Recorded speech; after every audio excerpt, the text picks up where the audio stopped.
Hello everyone, this is one more interesting question. और ये हमारा गेट 2026 में आया हुआ है। और ये सिमिलर टाइप का क्वेश्चन आपको सीएसआई और गेट में रिपीटिशन में मिलेगा। ओके, सो हमें बस ये देखना होता है इस क्वेश्चन के अंदर कि ये क्वेश्चन है किसका, बैच मेल्टिंग का है कि रिले फ्रैक्शनेशन का है। बस वो देखना है। और रिले फ्रैक्शनेशन, बैच मेल्टिंग का तो सिंगल फार्मूला है और रिले फ्रैक्शनेशन में दो फार्मूलाज हैं, ठीक है ना। तो अब पहले हम क्वेश्चन रीड करेंगे तो देखेंगे कौन सा वाला यूज हो रहा है, फिर बैच मेल्टिंग यूज हो रहा है कि रिले फ्रैक्शनेशन यूज हो रहा है, ठीक है ना। तो वो चीज़ हम पढ़ के वो चीज़ फाइंड आउट करेंगे। ओके, और क्वेश्चन का एक्चुअली सिर्फ फॉर्मूला डालने से, आंसर निकालने से हम खत्म नहीं करेंगे। हम देखेंगे एक्चुअली हो क्या रहा है सिस्टम के अंदर, एक क्वेश्चन का एक्चुअली मतलब क्या है, क्यों ये क्वेश्चन, इस तरह के क्वेश्चन बार बार पूछे जा रहे हैं, ठीक है ना। तो तो आइए करते हैं इस क्वेश्चन को, ठीक है ना। तो क्वेश्चन क्या बोल रहा है हमारा, बोल रहा है कि mafic magma with Sr concentration of कितना 400 ppm has undergone 60% fractional crystallization. तो पहले हम यहाँ तक इसको समझेंगे, ठीक है ना। कह रहा है हमारे पास एक मैग्मा है, मैफिक मैग्मा है। सपोज करो ये मेरा मैफिक मैग्मा है। अब ये पूरा लिक्विड है, तो इसके अंदर इसकी परसेंटेज कितनी होगी, टोटल 100% होगा। पूरे का पूरा क्या है, लिक्विड। अब क्या हुआ है इसके अंदर, इसके अंदर हुआ ये मैग्मा भी ठंडा होगा, उसके बाद जब मैग्मा बन जाएगा तो ठंडा होगा। तो इसके अंदर क्या हुआ, फ्रैक्शनल क्रिस्टलाइजेशन हुई। फ्रैक्शनल क्रिस्टलाइजेशन कितनी हो गई, 60%। तो ये मान लो मेरा 60% इसके अंदर क्या हो गया, ये वाले पार्ट में फ्रैक्शनल क्रिस्टलाइजेशन हो गई, ठीक है ना। तो फ्रैक्शनल क्रिस्टलाइजेशन हो गई, कितनी फ्रैक्शनल क्रिस्टलाइजेशन होगी, 60%। जो लिक्विड पहले 100% था, फुल था, अभी वो कितना बचेगा, तो माइनस कर देंगे, कितना बचा, 40 बचा। इतना क्लियर है अभी। अब एक चीज और उन्होंने दी थी, ये तो हो गया मैंने मैग्मा के पॉइंट ऑफ व्यू से बताया कि अभी कितना लिक्विड बचा हुआ है, ठीक है ना। क्योंकि ये देखिए यहाँ पे लिखा हुआ रेजिड्यू लिक्विड, तो मैंने वो पता कर लिया कितना है मेरा, वो है 40%। ओके, अब मुझे एक चीज और दी है, एसआर। एसआर की कंसंट्रेशन कितनी थी पूरे में, 400 ppm, 400 ppm। कब, जब वो 100% लिक्विड था, जब वो 100% क्या था, लिक्विड था। मुझे ये बताना है कि जो मेरा भी मेल्ट बचा, कितना 40% बचा, उसके अंदर एसआर की कितनी कंसंट्रेशन है, ये मुझे फाइंड आउट करना है। ये वाली कौन सी कंसंट्रेशन है, ये ओरिजिनल कंसंट्रेशन हुई ना, ये वाली कौन सी कंसंट्रेशन हुई, ओरिजिनल, सोर्स के अंदर जो कंसंट्रेशन थी वो, ठीक है। इतना क्लियर है अभी तक। अब होगा क्या, ठीक है। मान लो स्टार्टिंग में एक मेल्ट है, उसके अंदर क्या है, 400 ppm एसआर है, और मैफी कंपोजिशन का वो मैग्मा है। तो होगा चीज, क्या चीज की, जब उसकी फ्रैक्शनल क्रिस्टलाइजेशन होगी ना मैग्मा की, तो उसमें से क्या होगा कि मिनरल्स बाहर निकलेंगे। मैफिक मिनरल पहले बाहर निकलेंगे, जैसे ओल्विन, पायरोक्सिन, वो सब बाहर निकलेगा।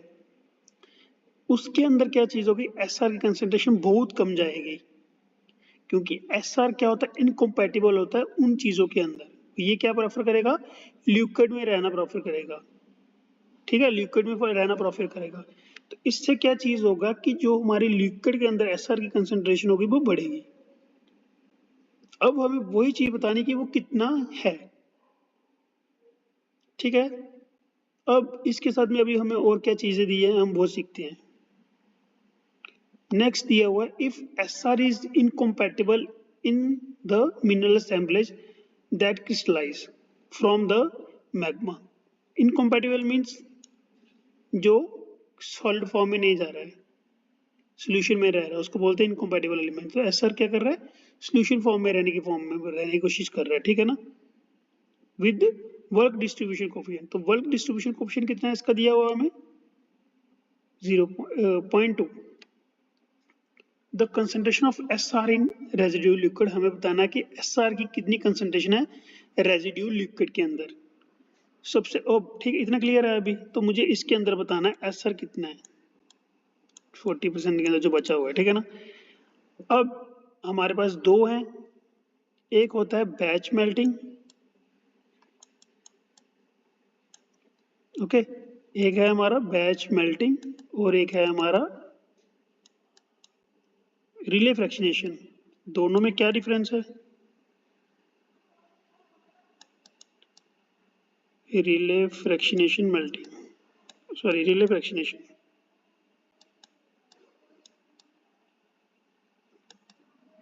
ठीक है ना। तो ये दोनों फॉर्मूले, ये दोनों क्या बोलते हैं, बैच मेल्टिंग हम कब यूज करेंगे? जब उसके अंदर फ्रैक्शनल क्रिस्टलाइजेशन नहीं होगी, मतलब वो इक्विलिब्रियम में रहेगा, मतलब कि वो क्या रहेगा, इक्विलिब्रियम में रहेगा।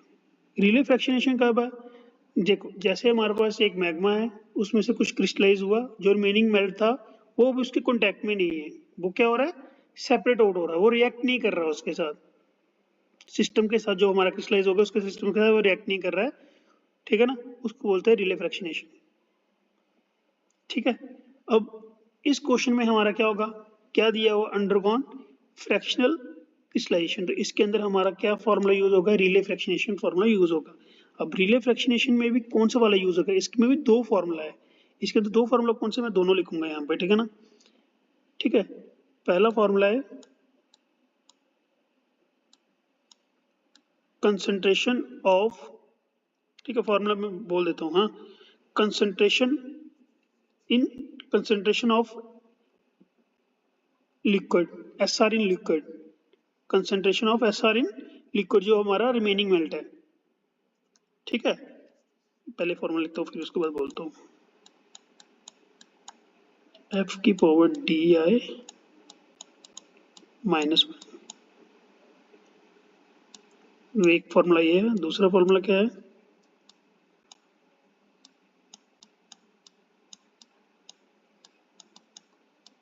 वन बाई डी आई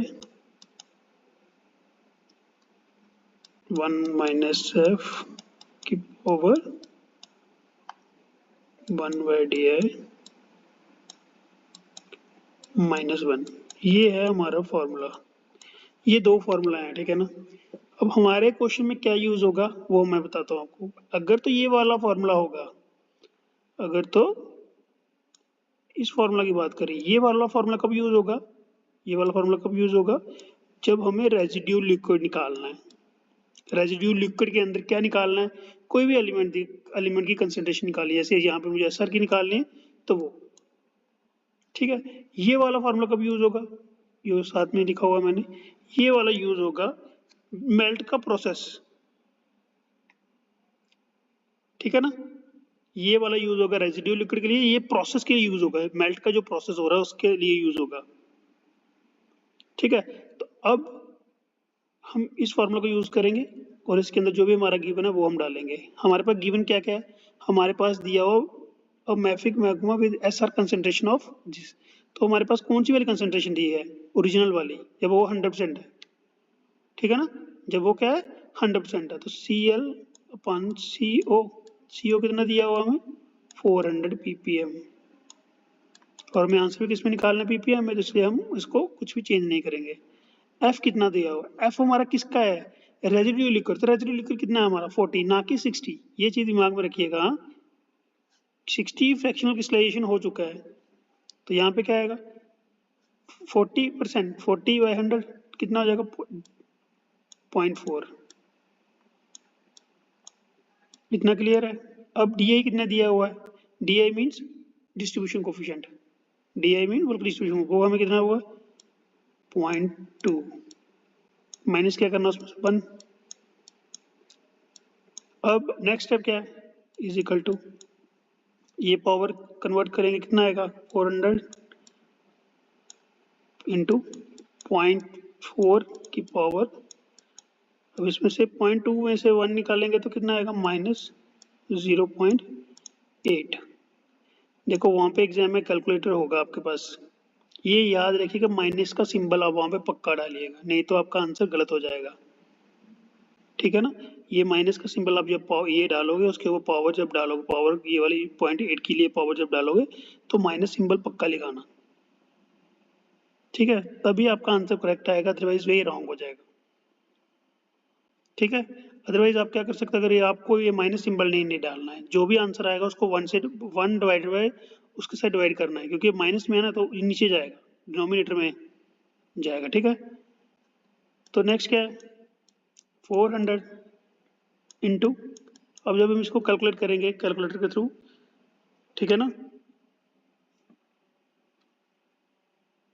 तो कैलकुलेटर के थ्रू कैलकुलेट करें हम लोग, ये अप्रोक्सीमेटली आ रहा है 2.081,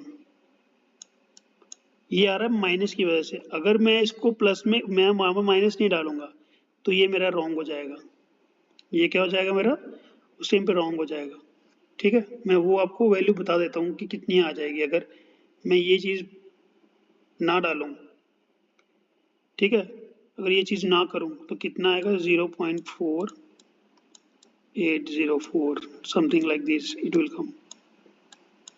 अगर मैं ये माइनस का सिंबल नहीं डालूंगा यहाँ पे तो ये आंसर निकलेगा उस टाइम पे। तो जब इसकी मैं मल्टीप्लाई करूंगा तो क्या आएगा, आंसर छोटा आएगा।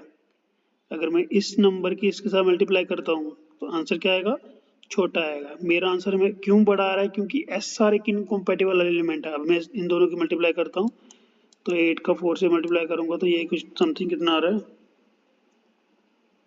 ये आ रहा है 832 ppm। यही चीज़ अगर मैं इसके साथ मल्टीप्लाई करूंगा तो ये 400 से भी कम आएगा, 400 है ना ऑलरेडी, तो ये 0.5 मान के चलता हूँ तो ये 200 के पास आएगा। तो आपको उस टाइम पे दिमाग में रखना है कि ये वाला आंसर गलत है।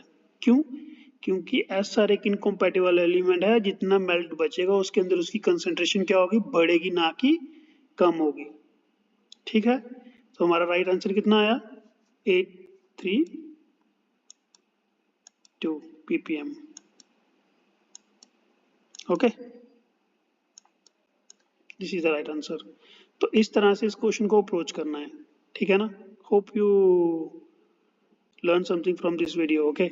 अगर इसके और ask question from the system from wherever you are learning।